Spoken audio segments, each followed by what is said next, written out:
सो hey बच्चा party once again welcome back to your own channel. और guys उम्मीद है कि तुम लोग जोर शोर से अपने सोशल साइंस पेपर की तैयारी कर रहे होगे और मुझे पता है यार तुम लोग सोशल साइंस पेपर को तो एकदम 100% फोड़ करके आओगे, बिकॉज हम भी कोई कोर कसर नहीं छोड़ रहे। तुम मेरे पीछे देख सकते हो कि हम जितने भी चैप्टर्स के most repeated previous year questions है ना, मैं तुम लोगों को वो सब कुछ दे रहा हूं और वो भी कैसा दे रहा हूं कि तुमको एमसीक्यू मिल रहा है, केस बेस्ड मिल रहा है, असर्शन रीजनिंग मिल रहा है, वेरी शॉर्ट लॉन्ग, मतलब सब कुछ मिल जा रहा है एक ही वीडियो के अंदर में। तो वीडियो को लाइक करना तो बनता है, तो यही लाइक करो यार, बाद के लिए काम नहीं छोड़ना चाहिए, हर काम अभी करना चाहिए। तो लाइक जबरदस्त कर दो और कमेंट में लिख दो सर एसएसटी को भी फोड़ कर आएंगे, ठीक है। तो अभी देखो मैं तुमको नेशनलिज्म इन इंडिया का प्रीवियस ईयर के जितने भी रिपोर्टेड जो रिपीटेड क्वेश्चंस हैं उसका मैं वीडियो दे चुका हूं।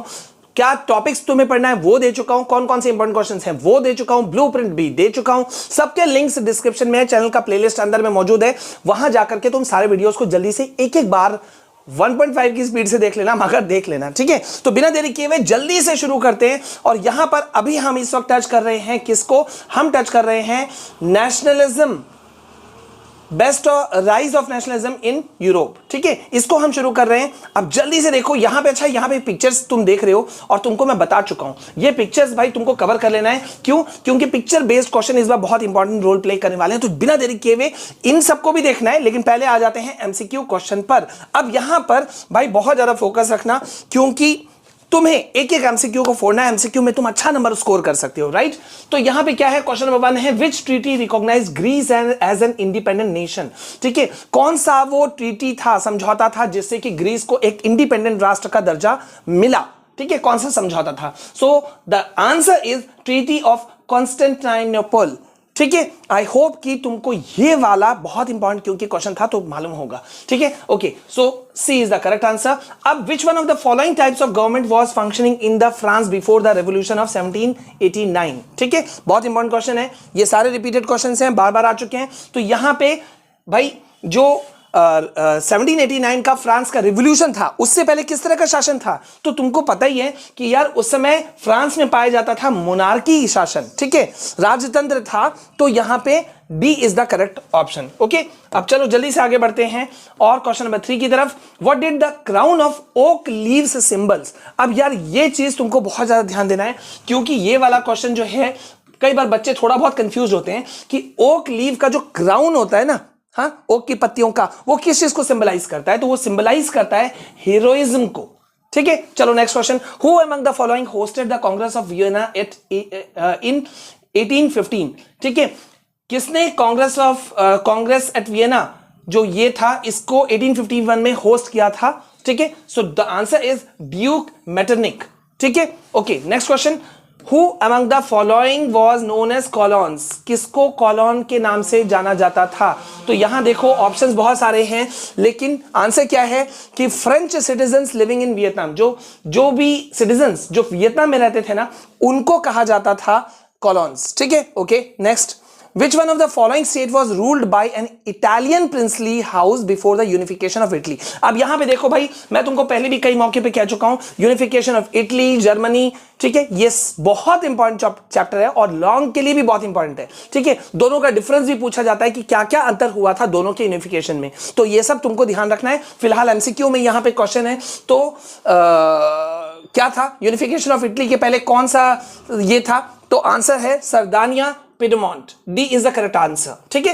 Question number 7, who said when France sneezes the rest of Europe catches cold। बहुत इंपॉर्टेंट क्वेश्चन है यार ये वाला, कि जब फ्रांस छींकता है ना तो बाद बाकी वाला जो यूरोप है उसको सर्दी हो जाती है, ये कहा था मेटरनिक ने। अरे ये सब बहुत इजी क्वेश्चन है, मैं एक बात बताऊं, ये सब तो छप्पर फाड़ करके नंबर लाने वाले क्वेश्चंस हैं, तुम भी मुझसे एकदम एग्री करोगे, है ना।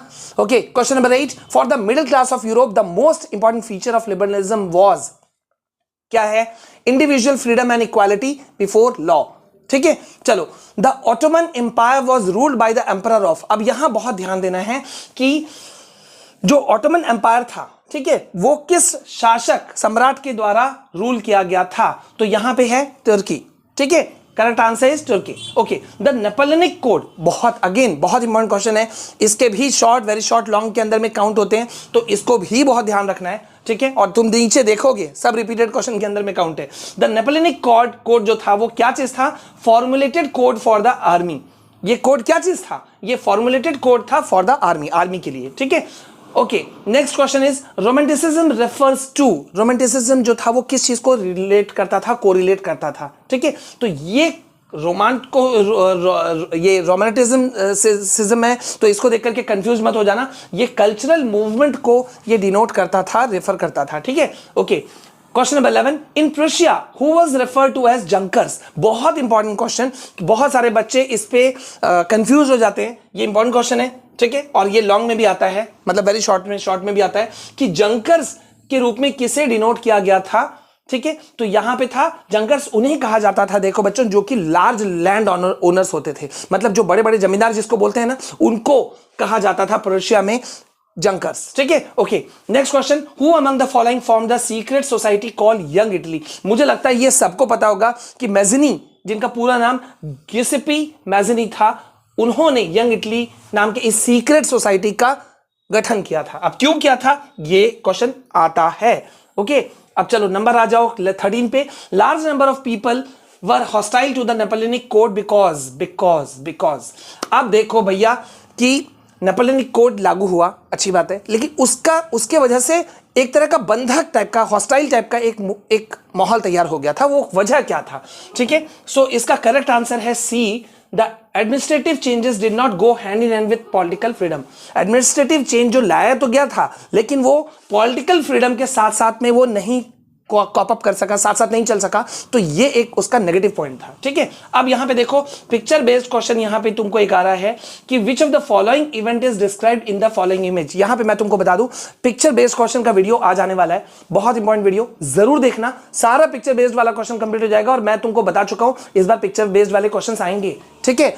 ओके, तो ये पिक्चर देख करके तुमको क्या चीज की याद आती है, signing of treaty of Vienna, founding of young European brain, Mazzini, unifying Italy, none of the above. तो यहां पे ये वाला जो पिक्चर है ये डिनोट करता है founding of young Europe in burn 1833, ठीक है। याद कर लो, फोटो याद कर लो, बहुत मुश्किल नहीं होता है यार, फोटो वाले में कुछ करना नहीं होता है, बहुत लोगों ने इसे हवा बना रखा है। Okay, next, who was responsible for the unification of Germany. अब यहां ध्यान रखना, जर्मनी की यूनिफिकेशन की बात आएगी तो बिस्मार्क ही वहां नाम आता है, ठीक है। So correct answer is Bismarck. Okay, next question, who among the following was proclaimed the first king of United Italy. United Italy का फर्स्ट किंग किसे माना जाता है, किसे बोला जाता है? सो विक्टर एमानुएल II। यहां पे ध्यान देना, विक्टर एमानुएल II जो है, ये क्वेश्चन भी बार बार रिपीट होता है, तो तुम इसको याद रखना, वेरी शॉर्ट में भी ये घूम के आता है ये नाम, ठीक है, ध्यान रखना। Eight which of the following places was the Frankfurt assembly convent, ठीक है।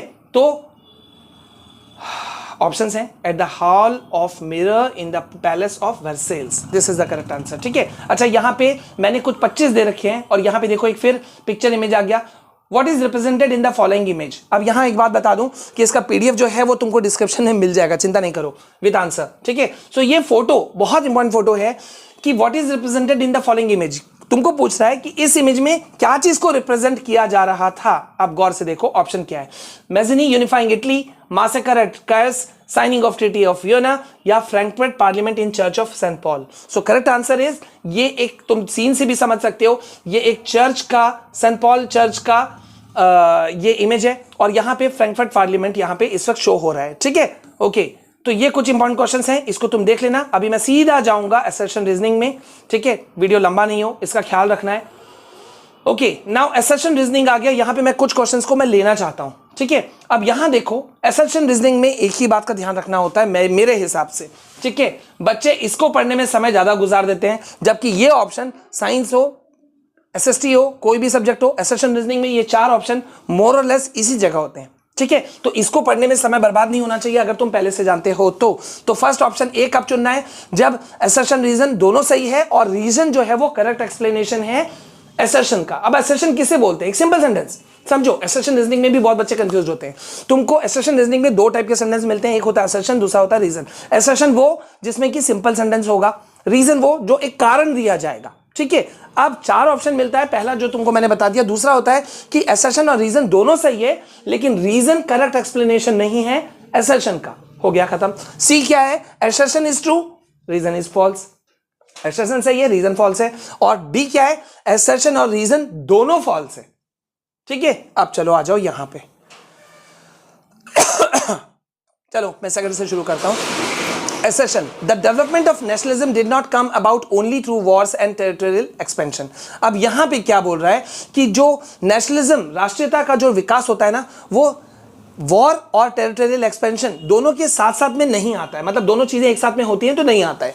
रीजन क्या दिया जा रहा है? Cultural played an important role in creating the idea of nation. जो कल्चर होता है वो एक इंपॉर्टेंट रोल प्ले करता है एक राष्ट्र के विचार को बाहर निकालने में, art and poetry, stories, music वगैरह वगैरह वगैरह। ठीक है, तो यहां पे क्या है, दोनों चीजें, दोनों सेंटेंस अगर तुम गौर करो तो एक दूसरे से मेल खा रही हैं, सही भी है, और रीजन जो है वो करेक्ट एक्सप्लेनेशन है ए का, यानी कि असर्शन का। तो इसलिए आंसर क्या होगा हमारा? ए। ठीक है, so correct answer is A, both A and R true, R is the correct explanation of A. Okay, next question जाओ। The 1830s were the years of great economic hardship in Europe. ठीक है, 1830s economic दृष्टि से देखा जाए, आर्थिक दृष्टि से, तो बहुत एक हार्ड समय माना जाता है यूरोप के लिए। ठीक है, रीजन दिया जा रहा है national assembly of 1848 proclaim France as republic. ठीक है भाई, लेकिन यहां क्या है कि दोनों चीजें तो सही हैं। अब हमने, जिसने पढ़ा है उसको पता चल रहा होगा कि ये दोनों सही है, लेकिन रीजन जो है वो करेक्ट एक्सप्लेनेशन नहीं है ए का, यानी कि असर्शन का। तो इसलिए हमारा आंसर क्या होगा? बी। हमारा आंसर है बी। ठीक है, ओके। इसी तरह से मैंने इस चैप्टर का तुम लोगों को जो इंपॉर्टेंट चीजें हैं वो दे दी हैं। ठीक है, अब यहां पर आते हैं, यहां पे वेरी शॉर्ट आंसर में, लेकिन वेरी शॉर्ट से पहले मैं सोच रहा हूं तुम लोगों को सीधा लॉन्ग में ले जाऊं। ठीक है, तो चलो लॉन्ग में आ जाते हैं। यस, चलो अब लॉन्ग में यहां बहुत इंपॉर्टेंट चीज है, ये देखो, लॉन्ग आंसर टाइप क्वेश्चंस। पहले मैं तुमको बोल दूं, 5 नंबर का क्वेश्चन 5 पॉइंट्स, 3 नंबर का क्वेश्चन 3 पॉइंट्स। ये मैंने कल भी तुमको एक बहुत ही इंपॉर्टेंट पॉइंट बताया था, तो इसको ध्यान रखना। और इस चैप्टर में यूनिफिकेशन ऑफ जर्मनी ना आए या यूनिफिकेशन ऑफ इटली ना आए, ऐसा हो ही नहीं सकता। तो पहला क्वेश्चन इंपॉर्टेंट यही है, describe the process of unification of Germany. या तो डायरेक्ट पूछेगा या थोड़ा सा घुमा के पूछेगा, briefly trace the process of German unification. Okay, तो यहां पे देखो तुमने पॉइंट वाइज दे दिया, कैसे तुम ऐसे ही पॉइंट लिखोगे, the process of unification of Germany. ठीक है, ये है, और उसके बाद में A B C D E करके तुमने दे दिया। जैसे फर्स्ट पॉइंट में तुमने लिखा कि by 1848 the popular effort of political associations failed in installing a constitution monarchy in Germany. देख रहे हो, लेकिन यहां पे, अच्छा यहां पे एक चीज मैं बोल रहा हूं, बहुत सारे बच्चों को मैंने देखा है क्या करते हैं, आंसर यही लिखते हैं, लेकिन क्या करते हैं, एक पैराग्राफ में ठूस के रख देते हैं। तो उससे होता क्या है, अभी सोचो कि ये पॉइंट में है तो देखने में अच्छा लग रहा है, लेकिन ठूस करके डाल दिया जाए तो क्या वो अच्छा लगेगा? बिल्कुल नहीं लगेगा। मानो मेरी बात, इसीलिए पॉइंट नहीं भी आ रहा है तो पॉइंट को क्रिएट कर दो, समझ रहे हो? ओके, तो सेकंड पॉइंट क्या है, the failure of Frankfurt parliament made it clear. जैसे ही फ्रैंकफर्ट पार्लियामेंट जो फेलियर उसका हो गया था, उसने इस बात को क्लियर कर दिया था कि German unification had to come through the combined effort of monarchy and army supported by large landowners. Clear है? ठीक है, तो ये बहुत इंपॉर्टेंट है और मैंने यहां तुमको पूरा इंपॉर्टेंट पॉइंट्स दे रखा है। अब मैं क्वेश्चन नंबर 2 के पहले 3 को ले जाता हूं, describe the process of unification of Italy. अब देखो यहां भी हमने किया कि भाई हमने पहले 2 लाइन इंपॉर्टेंट ऐसे ही लिख दिया कि during the middle of the 19th century Italy was divided into 7 states. ध्यान रखना, इंपॉर्टेंट पॉइंट मैंने लिख दिया कि इटली को डिवाइड कर दिया गया था 7 राज्यों में, of which only Sardinia Piedmont was ruled by Italian princely house. और उसके बाद में मैंने पॉइंट्स दे दिया, ये देखो, देख रहे हो, 5 पॉइंट्स मैंने दे दिया, क्योंकि भाई यहां पे 5-6 पॉइंट्स हमको देने थे तो हमने दे दिया 5 पॉइंट्स, 1 2 3 4 5 नंबर तुम्हारे हो गए पक्के। अब आ जाओ क्वेश्चन नंबर 2 पे। Nationalism spreads when people begin to believe that they are all part of the same nation. Support the statement.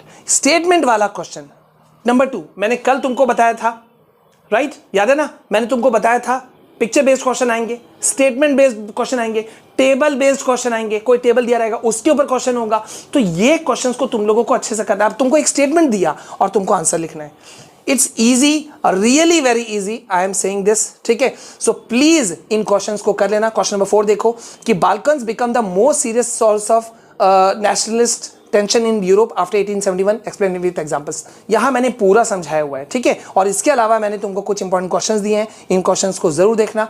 ठीक है, जैसे कि define the meaning of imperialism, what did liberal nationalism stand for, discuss the importance of language and popular traditions in the creation of national identity. ये सब मैंने तुमको दिया हुआ है। और इसके अलावा अगर लॉन्ग के अलावा तुम शॉर्ट में जाते हो तो ये देखो, शॉर्ट, वेरी शॉर्ट, तुमको मैंने यहाँ क्वेश्चन दिया हुआ है, ये देखो, देख रहे हो, देखो What was the main aim of the French revolutionaries? Sorry. What was the meaning of liberalism in early 19th century in Europe? What was the major change that occurred in the political and constitutional scenario due to the French Revolution in Europe? बहुत important question है guys, तो इसको तुम जरूर से जरूर कर लो। और आई एम डैम श्योर कि इस चैप्टर की अगर मैं बात करूं नेशनलिज्म इन यूरोप, तो तुम्हारा यहां पूरा हो गया है, मामला खत्म। तो वीडियो को ज्यादा से ज्यादा शेयर करना, लाइक करना, और कुछ कंफ्यूजन है तो वो पूछना। और प्लीज यार पीडीएफ लिंक जो है वो डिस्क्रिप्शन में दिया हुआ है, डाउनलोड कर लेना। और साथ ही साथ प्लेलिस्ट दिया हुआ है, उसके अंदर जो इंपॉर्टेंट वीडियोस है उसको जरूर देख लेना। अभी के लिए बस इतना, मिलते हैं नेक्स्ट वीडियो में। आज पिक्चर बेस्ड क्वेश्चन और भी बहुत सारे इंपॉर्टेंट वीडियोस आएंगे, ठीक है। और यार प्लीज थोड़ा सा होली से अभी हम लोग को कम होली खेलना है। मैं नहीं बोलूंगा पूरा बंद कर दो, लेकिन कम होली खेलना है, ठीक है। जय हिंद, जय भारत।